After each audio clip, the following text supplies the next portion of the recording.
tentu saja tidak sama gitu antara manusia dengan binatang ya. Manusia itu Allah ciptakan dalam sebaik-baik bentuk ya. Allah berfirman dalam Al-Quran surat 95 ayat 4 sampai 6 ya. Laqad khalaqnal insana fi ahsani taqwim, dan kami ciptakan manusia itu dalam sebaik-baik rupa ya. Nah, jadi kata ahsani taqwim, kata takwim di situ menjelaskan bahwa manusia itu diciptakan dengan cara yang terbaik ya. Kemudian dengan dari unsur-unsur yang terbaik pula gitu.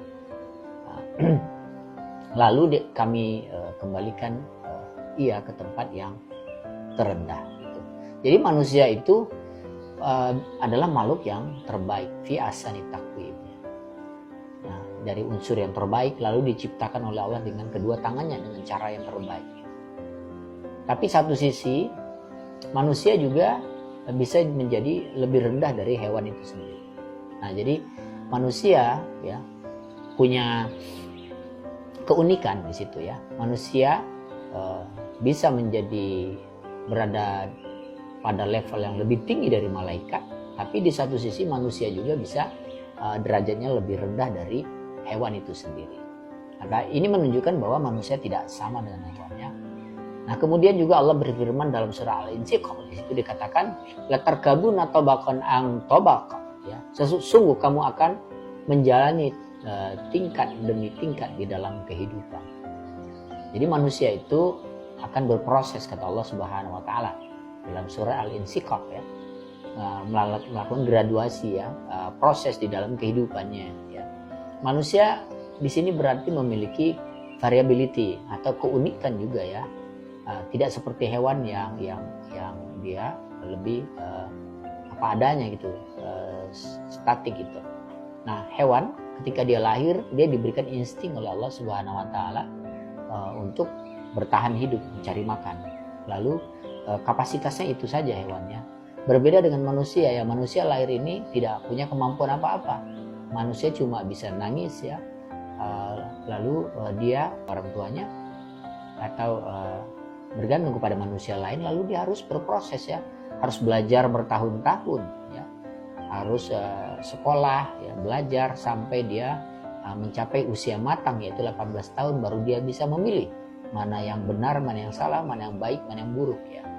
Nah, jadi manusia itu satu sisi harus melakukan long life education, jadi tarbiyatu madal hayah, dia harus belajar sepanjang hayatnya untuk bisa berkembang dan mencapai derajatnya menjadi tadi ahsani taqwim, derajat yang terbaik. Nah, ini dari segala aspeknya tentu saja. Nah, ini tidak dimiliki oleh hewan ya. Jadi manusia itu tentu tidak bisa disamakan dengan hewan. Mana hewan tidak perlu melakukan hal itu karena dia hanya membutuhkan sesuatu itu untuk bertahan hidup saja ya. Nah, lalu manusia ini ya memiliki karakter, variability dan keunikan. Dan ini hanya dimiliki oleh manusia. Karena memang ada beberapa hal. Yang pertama, manusia memang didesain oleh Allah itu sebagai makhluk yang didesain itu untuk belajar. Makanya manusia itu harus belajar karena dia membutuhkan perubahan dan untuk bisa berkembang. Ya. Innallaha la yughayyiru ma biqaumin hatta yughayyiru ma bi anfusihim. Allah tidak merubah nasib satu kaum kecuali dia merubah apa yang ada dalam dirinya. Jadi perubahan itu sebuah keniscayaan bagi manusia karena dia memang didesain oleh Allah untuk belajar. Jadi dia punya keingintahuan, punya kemauan ya untuk terus belajar dan berkembang gitu, mencapai tingkat yang tertinggi di dalam prestasi kehidupannya. Nah, yang kedua ya, dia memiliki desire, keinginan ya, dan kebutuhan ya, serta hasrat yang tanpa batas. Ya, manusia ini tanpa batas hasratnya ya, kecuali dia mampu mengendalikan itu semua dari dirinya sendiri. Nah, ini berbeda dengan hewannya, di mana hewan kalau kita lihat ya, ketika dia makan misalnya, ular piton itu, kalau dia sudah makan, udah kenyang, maka dia akan tidur beberapa lama ya.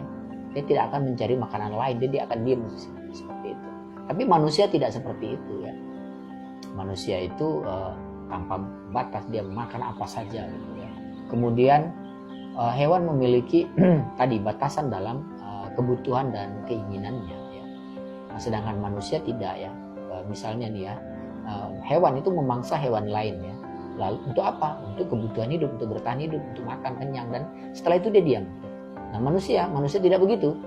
Manusia itu bisa memangsa atau membunuh dan menghancurkan ya dunia ini ya. Kita lihat bagaimana bom itu diciptakan lalu membunuh jutaan manusia. Nah, ini hanya dilakukan oleh manusia, hewan tidak bisa melakukan seperti ini. Nah, tetapi di satu sisi ya, manusia bisa menjadi makhluk yang terbaik karena dia punya potensi menjadi khalifah untuk mengelola alam semesta ini, mengendalikan alam semesta ini. Makanya dikatakan dia sebagai makhluk terbaik tadi. Laqad khalaqnal insana fi ahsani taqwim. Di satu sisi dia bisa menjadi makhluk yang unggul, yang terbaik gitu. Dari sisi intelektualitasnya, dari sisi kecerdasannya, amal-amalnya, sehingga dia mengungguli seluruh makhluk yang ada. Ya, kita lihat dalam sejarah ya, manusia-manusia terbaik yaitu para nabi dengan kemampuannya yang luar biasa ya, Allah ciptakan gitu, diberi mukjizat gitu. Ada yang bisa membelah laut seperti Nabi Musa alaihissalam, ada yang bisa mengendalikan angin, mengendalikan bangsa jin seperti Nabi Sulaiman, atau orang-orang Yahudi dan Nasrani mengenal sebagai Solomo ya, atau Nabi Muhammad SAW, Nabi Isa alaihissalam ya, bisa menghidupkan orang mati, mengobati orang sakit ya. Kemudian Nabi Muhammad SAW bisa melakukan perjalanan ya dalam Isra Mi'rajnya seperti itu. Nah, ini tidak dimiliki oleh binatang ya. Jadi ini kemuliaan yang Allah berikan dengan ilmu pengetahuan kepada manusia, sehingga tidak bisa dikatakan manusia itu adalah binatang yang berjalan tegak ya. Nah, jadi ketika Allah atau Tuhan tidak memberikan batasan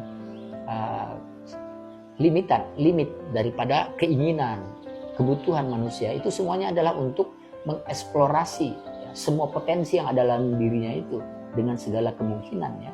Dimana karena tadi manusia itu memiliki variability ya, keunikan, dan dia mudah berubah-ubah ya, setiap saat gitu. Sebagaimana dia memiliki akal atau qalb ya, yang dari kata berubah-ubah itu ya, dia mudah berubah, sehingga dengan itu potensi yang dia miliki itu dia bisa beradaptasi dengan segala kondisi, segala keadaan ya, dan bisa mengeksplorasi segala potensi dan kemampuan yang dia miliki untuk menjadi khalifah di muka bumi ini. Nah, jadi itu faktor yang kedua. Yang ketiga faktornya adalah manusia itu diberikan oleh Allah emosi. Ya, emosi manusia tidak sama dengan hewan. Yang manusia memiliki dimensi emosi itu lebih dari 3 dimensi ya. Yang memiliki panjang, lebar, dan kedalaman emosi manusia. Sehingga dengan potensi emosi itu juga membuat bisa memiliki rasa yang tidak sama dengan binatang atau dengan makhluk-makhluk lain. Makanya dengan emosi itu pula dia bisa menjadi hamba Allah, bisa mengenal Tuhannya, dan bisa mencintai makhluk ya, seluruh makhluk, dan bisa mencintai Allah Subhanahu wa taala sebagai penciptanya. Nah, ini tidak dimiliki oleh hewan. Begitu pula sebaliknya ya. Dengan tentu saja tadi ya, dengan potensi yang ada, dengan kecerdasan yang ada, dengan keimanannya, ketika manusia itu menjadi manusia yang terbaik, maka emosi ini juga akan membawa manusia itu pada derajat yang mulia tentu saja. Nah, terakhir bahwa ada pergulatan antara ruh dan nafsu di dalam diri manusia, ini tidak dimiliki oleh hewan. Wa nafsi wa masawaha fa'alhamaha fujuraha wa taqwaha. Allah ilhamkan dalam diri manusia itu 2 jalan, fujur dan takwa.